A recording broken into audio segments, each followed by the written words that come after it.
Welcome to a new session of KCC tutorials. तो बच्चों, आज का हमारा टॉपिक है 7वीं कक्षा की 8वीं पोयम जीवन नहीं मरा करता है। तो वीडियो स्टार्ट करने से पहले एक रिक्वेस्ट है कि अगर आपको हमारी वीडियो अच्छी लगती है, हमारे चैनल से आपको हेल्प हो रही है, तो please like, share and comment ज़रूर कीजिए। तो आज की पोयम हम स्टार्ट करते हैं। जीवन नहीं मरा करता है। अब जीवन मतलब क्या? तो लाइफ कभी भी मरती नहीं, मतलब लाइफ का कभी भी दी एंड नहीं है। तो ये पोएम किसने लिखी है? गोपाल दास सक्सेना, मतलब उन्हें नीरज जी भी कहते हैं। तो इनका जन्म 4 जनवरी 1924 पुरावली, इटावा, उत्तर प्रदेश में हुआ है। इनकी रचनाएं बादर बरस गयो, नीरज रचना वाली, नीरज की गीतिकाएं, दर्द दिया है, परिचय। पद्म भूषण गोपालदास सक्सेना नीरज जी कवि सम्मेलनों के मंचों पर काव्यवाचक एवं विख्यात गीतकार हैं। प्रस्तुत कविता में कवि ने विविध उदाहरणों के माध्यम से जीवन की समस्याओं और इसकी शाश्वतता की ओर संकेत किया है। मतलब क्या?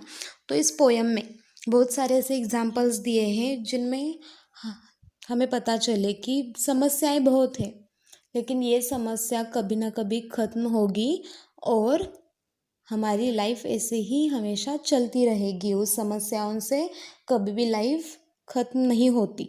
तो ये इस पोएम में बहुत सारे एग्जाम्पल्स के द्वारा हमें कवि नीरज जी ने बताया है। तो पोएम स्टार्ट करते हैं।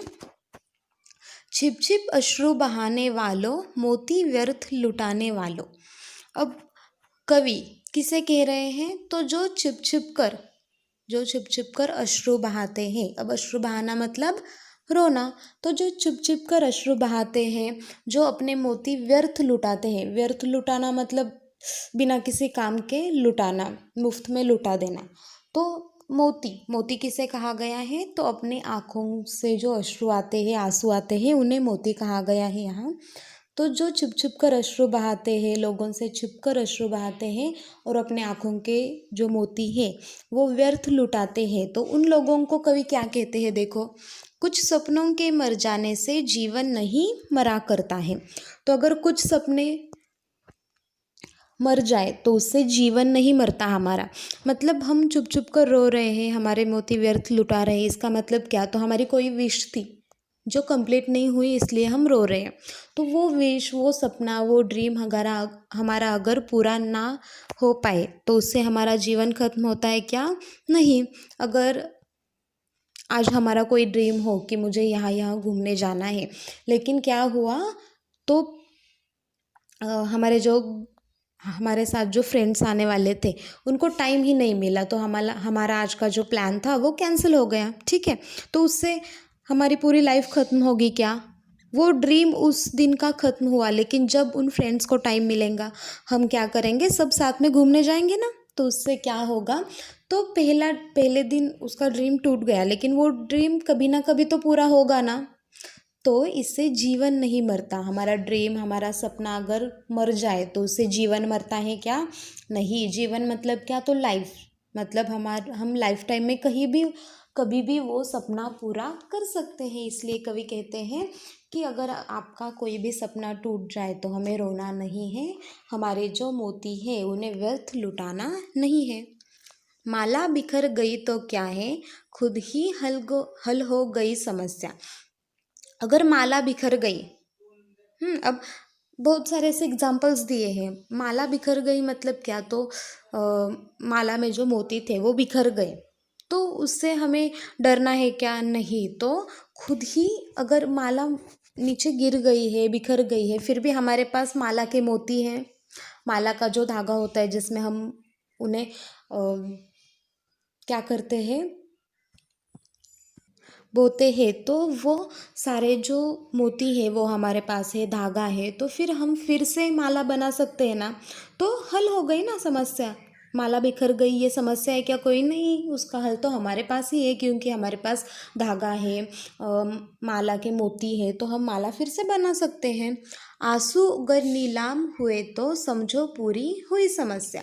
अब हमारे आंसू, हम बहुत रोते हैं, हम्म, परेशान हो जाए तो हम रोते हैं, लेकिन रोने से अगर हमारे आंखों में आंसू ही नहीं आए तो हम रोएंगे क्या? नहीं।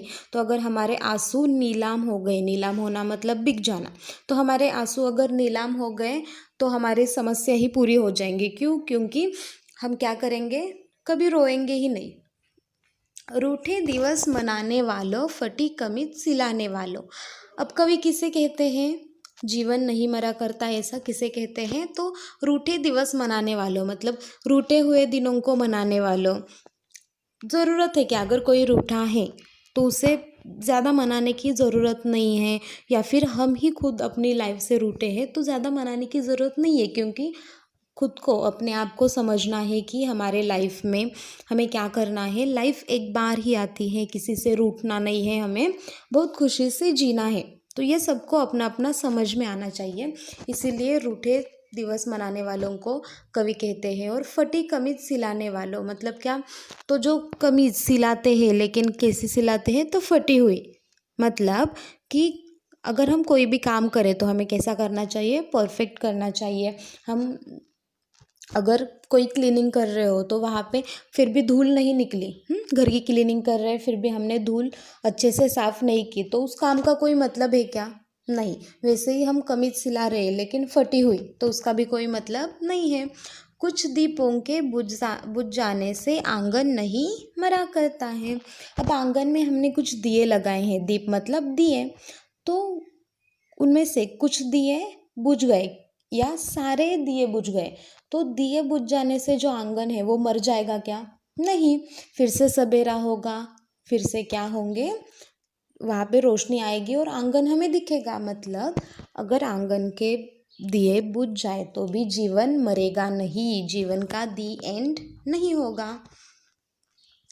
खोता कुछ भी नहीं यहाँ पर, केवल जिल्द बदलती पोथी।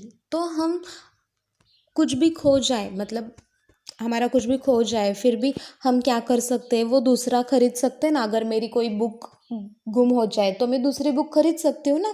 मतलब यहाँ पे कोई भी कुछ भी नहीं खोता, केवल जिल्द बदलती पोथी। अब जिल्द मतलब कवर, आप बुक्स को कवर लगाते हैं ना, तो वैसे ही उस कवर को कहते हैं जिल्द, और पोथी मतलब बुक। तो यहाँ पे कोई भी कुछ खोता नहीं है, तो बुक्स क्या करती है? हमेशा कवर बदलती है।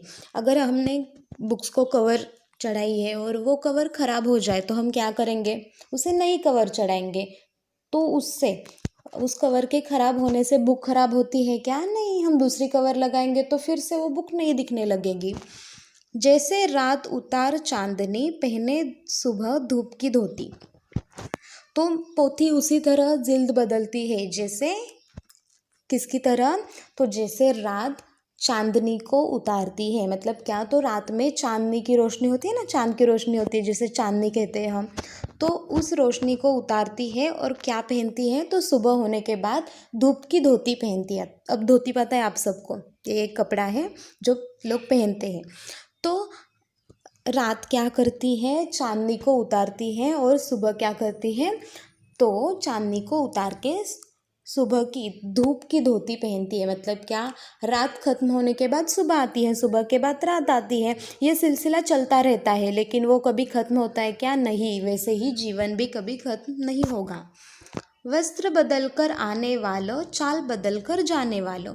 अब कवि किसे कहते हैं?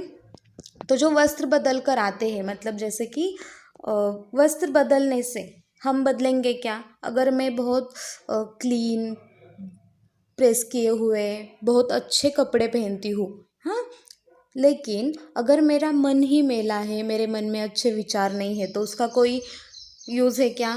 नहीं। तो हमें जैसे अंदर हम कपड़े वगैरह अच्छे पहनते हैं, वैसे ही हमें अंदर से भी अच्छा होना है, मैला मन नहीं रखना है। चाल बदल कर जाने वालों मतलब क्या? तो पहले चाल बदल कर जाना मतलब क्या? तो पहले वो हमारा बहुत अच्छा मित्र था, लेकिन कुछ हो जाने के बाद वो क्या क्या हुआ, उसने हमारी दोस्ती तोड़ दी और वो दूसरों का अच्छा दोस्त बनने लगा, और हमारे साथ उसने दोस्ती तोड़ दी। तो ये चाल बदलना है। मतलब क्या? तो अपने व्यवहार में चेंजेस लाना, बर्ताव बदलना। चंद खिलौने के खोने से बचपन नहीं मरा करता है। मतलब हम छोटे हैं और हमारा खिलौना अगर खो जाए तो हमारा बचपन चला जाता है क्या? नहीं। उसके बाद उस खिलौने के बाद दूसरा खिलौना लाएंगे हम। ऐसे बहुत से खिलौने हैं, तो एक खिलौना अगर हमारा खो जाए तो हमारा बचपन नहीं मरेगा। तो चंद खिलौने मतलब क्या? थोड़े से कुछ भी खिलौने हैं वो खो जाए तो हमारा बचपन नहीं मरेगा। कितनी बार गगरिया फूटी, शिकन पर न आई पनघट पर। अब पनघट, पनघट मतलब क्या? जहाँ से पिक्चर में दिख रहा है देखो, जहाँ से औरतें पानी भर कर लाती है वैसी जगह, मतलब कुआं हो या फिर नदी हो तो उससे उसके पास औरतें क्या करने जाती है? पानी लाने जाती है, तो उसे पनघट कहते हैं। तो पनघट पर बहुत सी गगरिया, गगरिया मतलब क्या? तो जिसमें हम पानी लाते हैं ना, मतलब पॉट्स के जैसे होते, तो उसे बोलते हैं गगरिया। तो बहुत गगरिया पनघट पर फूटी है, लेकिन पनघट पर कोई भी शिकन, कोई भी चिंताई है क्या? नहीं, क्योंकि एक गगरी फूट जाएगी तो दूसरी गगरी आ जाएगी ना। अगर एक गगरी फूट गई तो हम कभी पानी भरने जाएगी ही नहीं, ऐसा है क्या? नहीं। एक गगरी फूटी तो दूसरी गगरी आ जाएगी, इसलिए बहुत गगरिया पनघट पर फूटी है। और पनघट को, मतलब जैसे गगरिया पनघट पर फूटी है तो पनघट को बुरा लगता है क्या कि बहुत गगरिया मुझ पर फूट रही है? नहीं, लेकिन पनघट क्या करता है? तो हमेशा हमारी हेल्प करता है, जैसे कि पनघट की वजह से हम वहाँ पे पानी भर सकते हैं। कितनी बार किश्तियाँ डूबी, चहल पहल वो ही है तट पर। अब किश्तियाँ मतलब क्या? तो नाव, बोट बहुत बार डूबती है, लेकिन चहल पहल मतलब उतने ही लोग आते जाते हैं, नाव में बैठते हैं, बोटिंग करते हैं। तट, तट मतलब क्या? तो किनारे पे बहुत सारे अब भी लोग आते हैं जाते हैं। कितनी भी कश्तियाँ, कितनी भी नाव डूब जाए, लेकिन वहाँ के किनारे पर बहुत सारे, बीच पर बहुत सारे लोग आएंगे, बोटिंग करेंगे। वो कहेंगे क्या कि एक नाव डूबी थी तो हमारी भी डूब जाएंगी? नहीं। एक की लाइफ खत्म हो गई तो दूसरे की होती है क्या? नहीं। तम की उम्र बढ़ाने वालों, लो की आयु घटाने वालों। तम मतलब क्या? अंधकार, मतलब रात में जैसे अंधेरा होता है ना, उसे कहते हैं तम। तो जो अंधेरे की उम्र बढ़ाते हैं मतलब क्या? तो जो लोग बुरे हैं। लो की आयु घटाने वालों। अब लो मतलब क्या? तो हम जो कैंडल्स वगैरह लगाते हैं उसकी फ्लेम होती है ना, उसे कहते हैं लो। अब उसका लो की आयु घटाने वालों, इससे क्या कहना है कवि को? कि ब्राइटनेस, मतलब जैसे कि तम मतलब अंधकार की उम्र जो बढ़ाता है, और उजाले की उम्र जो घटाता मतलब कम करता है, तो वैसे लोगों को। तो यहाँ पे कवि का संबोधन किसे है? तो जो बुरे हैं, जो अपने आत्मा की बुराई बढ़ाते हैं लेकिन अच्छाई जो है उसे घटाते हैं, तो ऐसे लोगों को क्या कहते हैं कवि? लाख करे पतझर कोशिश पर उपवन नहीं मरा करता है। मतलब पतझर मतलब क्या? तो पतझर के सीज़न में क्या होता है पता है ना आपको? तो पत्ते झरते हैं, मतलब पत्ते डाली से टूट के बिखरते हैं। तो उससे पतझर कितना भी हो जाए, कितनी भी पत्तियां गिर पड़े, लेकिन उपवन मरता है क्या उससे? नहीं। उपवन मतलब बगीचा, गार्डन। अब पतझर आती है, उस सीज़न के बाद फिर बारिश आती है, फिर क्या होता है? तो पेड़ों को पत्तियां फिर से फूटने लगती है। उपवन उससे मरेगा क्या? फिर से हरियाली आएगी। लूट लिया माली ने उपवन, लूटी न लेकिन गंध फूल की। अब माली, माली क्या करता है? तो जो फ्लावर्स है वो तोड़ता है, उससे मालाएं वगैरह बनता है। लेकिन वो जब उपवन को लूटता है मतलब फूलों को तोड़ता है, लेकिन फूलों से उसकी गंध, मतलब उसका फ्रेग्रेंस, उसकी जो खुशबू है वो लूट सकता है क्या? नहीं। वो फूल लूट सकता है, उपवन से कुछ भी लूट सकता है, लेकिन वो फूलों से उसकी गंध नहीं लूट सकता। तूफान तूफानों तक ने छेड़ा पर खिड़की बंद न हुई धूल की। मतलब तूफान आने के बाद क्या होता है? बहुत हवाएं चलती है, जोर जोर से हवाएं चलती है, लेकिन उन जोर जोर से चलती हुई हवाओं के साथ जो धूल होती है, ज़मीन पे जो धूल पड़ी हुई होती है वो भी उनके साथ उड़ती है। है ना। लेकिन जब तूफान बंद होता है उसके बाद क्या होता है, तो वो धूल फिर से नीचे ज़मीन पर गिर जाती है। मतलब कि तूफान भी धूल को ख़त्म नहीं कर सकते, वो उसको एक जगह से दूसरी जगह ले जा सकते हैं, लेकिन उसका जीवन ख़त्म नहीं कर सकते। नफ़रत गले लगाने वालों, सब पर धूल उड़ाने वालों। अब जो नफ़रत को गले लगाते हैं मतलब क्या, तो जो नफ़रत करते हैं बहुत लोगों से, बहुत बुरा बर्ताव करते हैं सबसे, सब पर धूल उड़ाने वालों मतलब जैसे दूसरों से नफ़रत करते हैं और दूसरों पर धूल उड़ाते हैं मतलब क्या, तो दूसरों को भी बुरा कहते हैं, उन्हें भी उन पर भी क्या करते हैं, गंदे गंदे कमेंट्स करते हैं, उन्हें बहुत बुरा भला कहते हैं, तो उसे कहते हैं लोगों पे धूल उड़ाना। कुछ मुखड़ों की नाराज़ी से दर्पण नहीं मरा करता है। मतलब क्या, तो कुछ मुखड़ों की मतलब मुखड़ा मतलब चेहरा, तो कुछ चेहरे मतलब जो, अगर दर्पण मतलब मिरर, तो मिरर में मैं मिरर में देखती हूँ, मेरी सारी फैमिली उसी मिरर में देखती है, तो उससे दर्पण मर जाता है क्या? नहीं, दर्पण कभी मरता नहीं। उसमें सालों साल मतलब अनलिमिटेड, हम काउंट भी नहीं कर सकते कि कितने दिन उसमें कितने लोग देख सकते हैं। मतलब दर्पण का जीवन कभी भी नहीं मरता, कितने भी चेहरे उसमें दिखे, कितने भी दर्पण में लोग अपने मुखड़े दिखाए, अपने आप को देखे, लेकिन दर्पण उससे मरेगा क्या? नहीं। तो इतने अच्छे अच्छे एग्जाम्पल्स से कवि नीरज जी ने हमें बहुत अच्छा संदेश दिया है। क्या कि हमारा जो जीवन है वो हमारी छोटी छोटी समस्याओं से नहीं मरेगा, समस्याओं पे हमारे रोने से भी हमारा जीवन नहीं मरेगा, उसका दी एंड कभी भी नहीं होता। हमें समस्याओं का दी एंड करना है, लाइफ का नहीं।